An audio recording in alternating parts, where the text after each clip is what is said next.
My name is Nora J.S. Reichardt. I am a Drake alumni class of 2021 here at the Drake SJMC, and currently I work as an on-air reporter for WOI Local 5, based out of West Des Moines.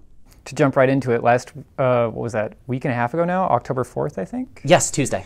Yeah, you reintroduced yourself to viewers as a trans woman. I guess, what was going through your head before that?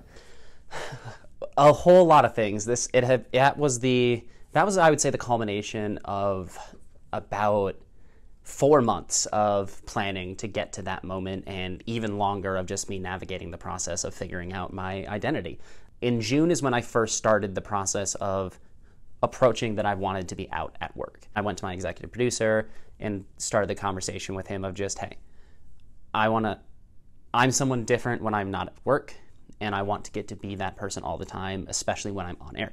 And then it became a gradual process of working with him and working with our news director and coordinating what we wanted the process to look like, until finally I took a 2.5-week leave of absence from WOI in the lead up to that story airing. That during that absence is also when the story itself was shot. And then I came out to the newsroom right before I left, just so everyone was understanding why I was gone. Got some great support from my coworkers, was able to take that time away, get everything ready, and then in the week and a half since then, I've been able to get back to doing the job that I love, going around Iowa, pointing my camera at things, getting people to talk to me about what's going on, and getting to do it as me. And it's been some of the most surreal few days of my life. Yeah. I'm sure part of that has to do with the added media attention I guess you've been getting. How's that been? I expected there would be a little interest just within the metro. I figured that the Des Moines Register might want a little something on this. Maybe Axios would shoot me an email or something like that. But that's about all I was expecting. And then I believe it was 2 days after the story aired, there was an Associated Press article about it. And that's when I started realizing, oh, this is actually taking off a bit. It's been shocking to see how far this has gone. The engagement on my posts and our website was starting to slow down. I was like, okay, it seems like we're getting to the end of this. And then that same day, the story was posted on r/uplifting news on Reddit, and that particular subreddit has 18.5 million subscribers, and it was the #1 trending story on that subreddit, I believe, for at least 2 days.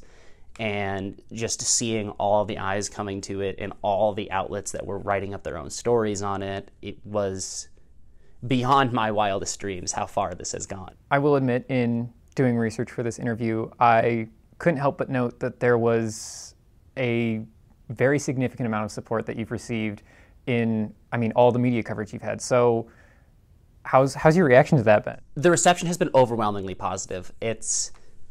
I was honestly bracing for more hate than I received. The vast majority of people who've been reaching out or commenting have just been leaving the most wonderful messages, and I feel very lucky. And that also, getting all of those makes it so much easier to deal with those hate messages, because they were ones that just, unfortunately, by nature of being a trans person with a public presence, is just unavoidable, at least currently.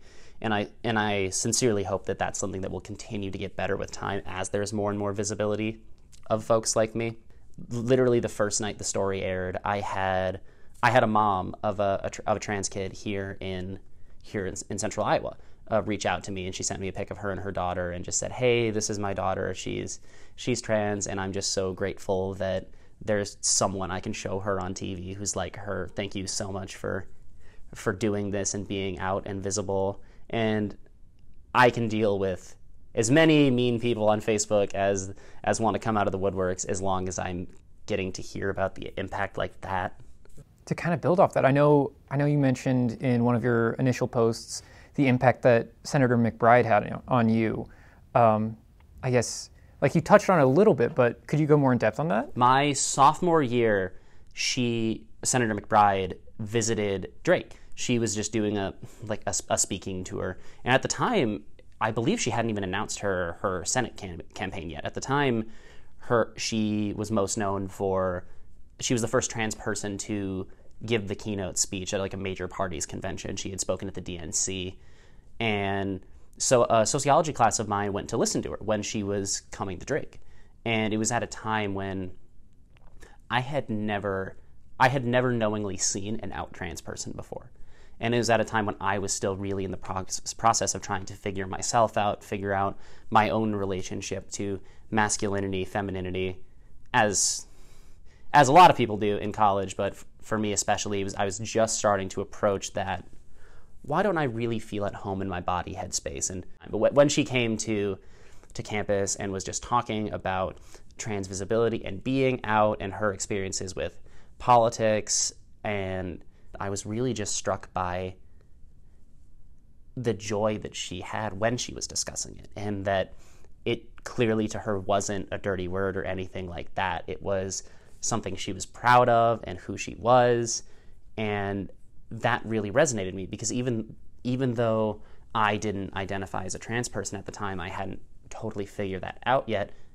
During that talk, it was the first time I can ever remember thinking, she might understand the kind of feelings I'm having right now. She would get it. Knowing that I had the chance to tell her my appreciation and she got to see that means the world to me.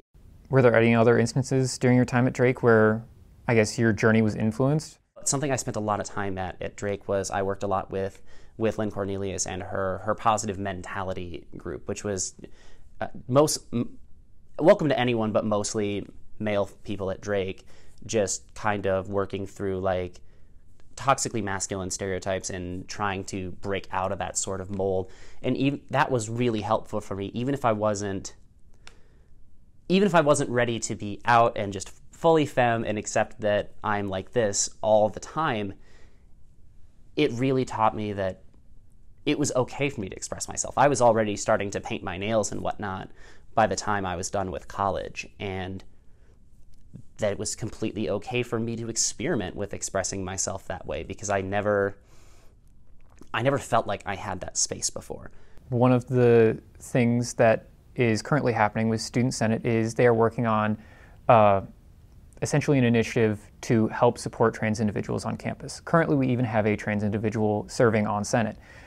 What more can Drake be doing to help serve individuals that are either currently identifying as trans or are thinking about making that transition? As an alumni, I've been really impressed with, like, really quickly their records office reached out to me and was just like, hey, if you would like us to update the name on everything and all your records and whatnot, more than happy to do that. So I really appreciate just getting that service as an alumni.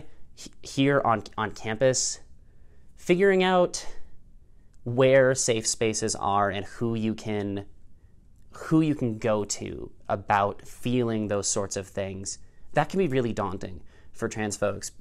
And there are a lot of people who don't know where they can turn, and it's something that keeps them closeted for a while. It really means a lot for folks to feel like they have people who want to come and support them. I think that's the majority of what I've got. Is there anything else you'd like to add before we end?